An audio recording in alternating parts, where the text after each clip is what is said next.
I'm pissed off right now, man. First of all, I want to give a shout out to Ticket TV, man. He's almost always first when it comes to these stories, and he put a video out showing that, according to LeBron James's agent, LeBron James may be out as much as 6 weeks due to the groin injury that he suffered on Christmas Day. So if you do the math, 6 weeks, that take you into February. And that adds more to the argument that Carcino was right about this injury. And I think they're hiding some shit. I don't think this is just a groin injury, man. Remember, Curry was out, what, 11 games? All right, so that's what? That's about the span that LeBron's been out, 11 games. So that's, what, 3 weeks? And Curry was back.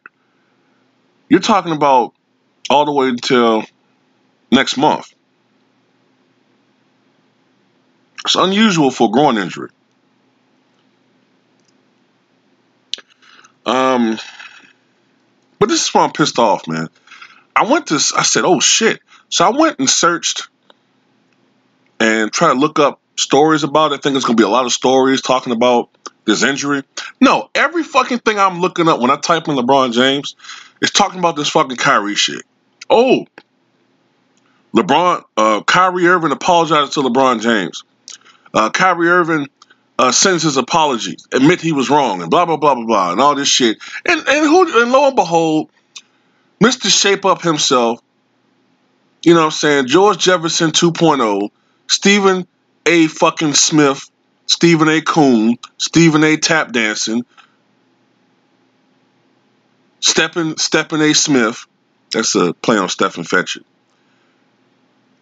Oh, this clears the way for Kyrie. He might join the Lakers. I'm like, man, I mean, God damn it.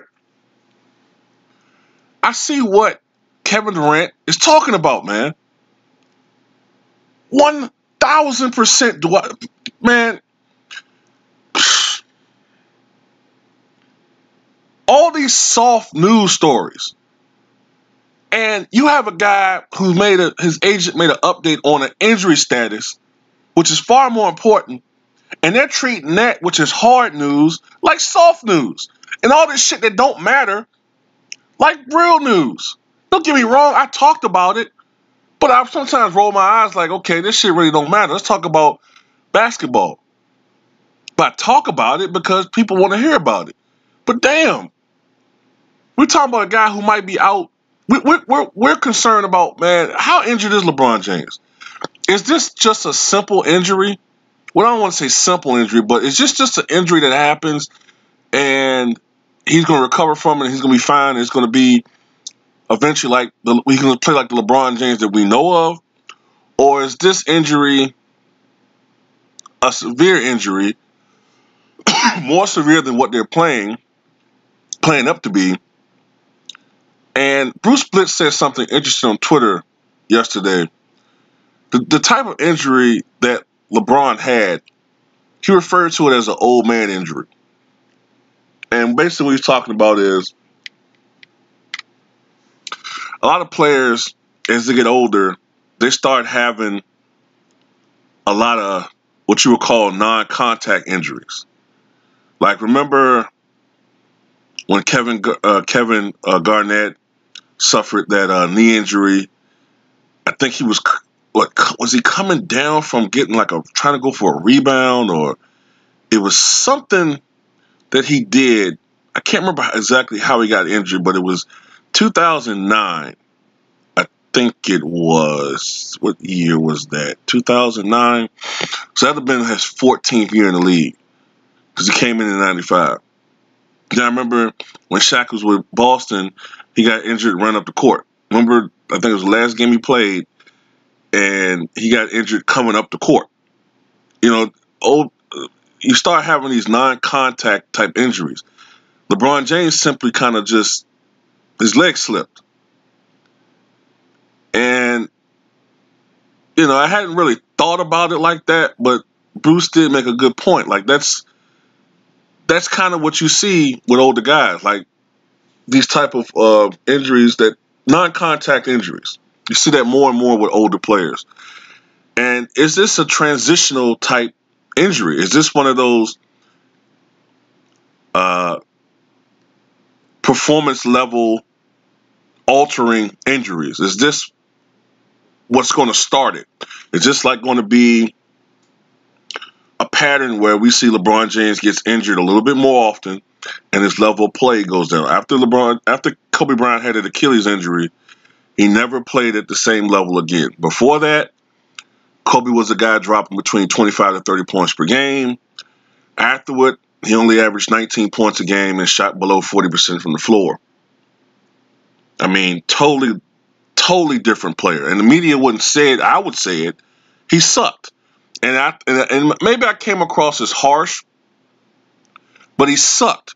And I thought he was hurting his legacy playing the way he was playing. Because young people were seeing Kobe Bryant. It kind of reminded me when young people or Kobe Tars was watching Jordan with the Wizards, even though Jordan played 3 times better than Kobe did those last 3 years he was with the Lakers. But he was watching Jordan like, this guy's nothing special.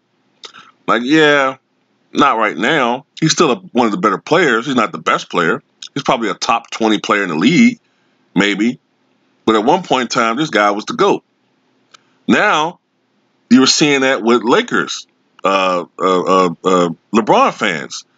They're looking at Kobe like, man, this guy sucks. Yeah, but did you see Kobe 6 years ago, 10 years ago, 12 years ago? You know what I mean? And,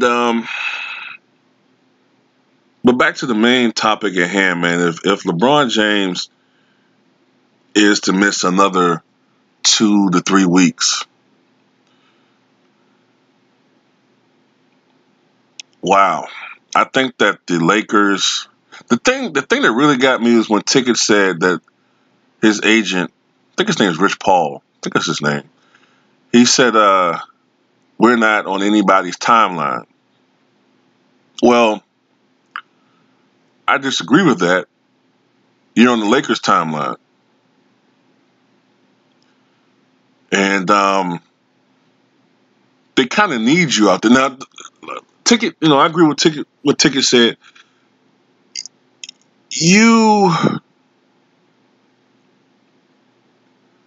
No one should rush this guy to come back. But, if it gets to the point where you feel sufficiently that you recover from your injury, then you should make every step possible to come back into the situation, and to the rotation and help your club out. Because what I'm going to start wondering is, LeBron plays a lot of politics. LeBron's a savvy dude. If the Lakers really start sucking, one thing I know about LeBron, he don't like to get blamed for shit. Let's say by February, the Lakers go from, a couple games above 500 right now. Let's say by the beginning of February, the Lakers are like 4 games below 500 or whatever, right? And let's say he does come back early part of February the 10th. I'm just saying, I don't know when he's going to come back.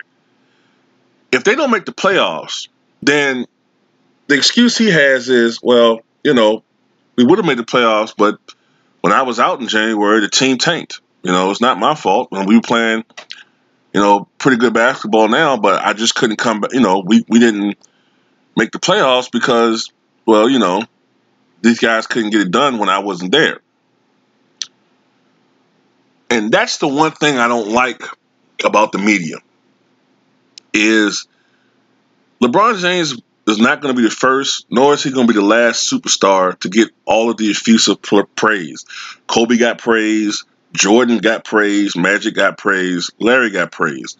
But there were certain circumstances where these guys got criticism. Okay? Tragic Johnson, 1984 NBA Finals. Jordan when he couldn't beat the Pistons. Jordan when the Bulls were eliminated by the Orlando Magic in '95. I vividly remember him being criticized for not playing at the same level he played in his championship form years before the retirement. Okay, I remember in '98 when Pippen was out half the season, there were people in the news media who were criticizing Jordan, saying, was he getting old? The Bulls never recognized Pippen's value. He's only getting paid $800,000 this year, but look how the Bulls look without Scottie Pippen. Jordan was shot jacking a lot of those games, missing shots and shit. I remember the criticisms. Kobe, he can't win without Shaq. Yada, yada, yada, yada. Okay, but with LeBron, I noticed that they tend to never blame him for shit. You know what I'm saying? Like, it's either he get all of the praise or his teammates get all of the blame. Whatever the situation is. And, you know, that's one of the things going on right now, man. But I think, I don't know, I'm just curious as to a lot of shit right now. I'm curious as to how the Lakers are going to eventually react. You know, if you're a teammate of LeBron James and you're reading this, how do you feel? You know, I mean, personally, I would think that this is a guy who thinks it's all about him. Like, another thing I'm wondering too is, why is LeBron only talking through his agent now? Isn't this the guy that was just on fucking television saying he's the greatest player of all time? Now all of a sudden LeBron he's absent. Suspiciously he's absent in interviews or talking points or whatever. I mean, I haven't heard this motherfucker say shit since the injury. I might be wrong. Maybe he is saying shit, but everything is either through his agent or nothing. What the fuck is up with that?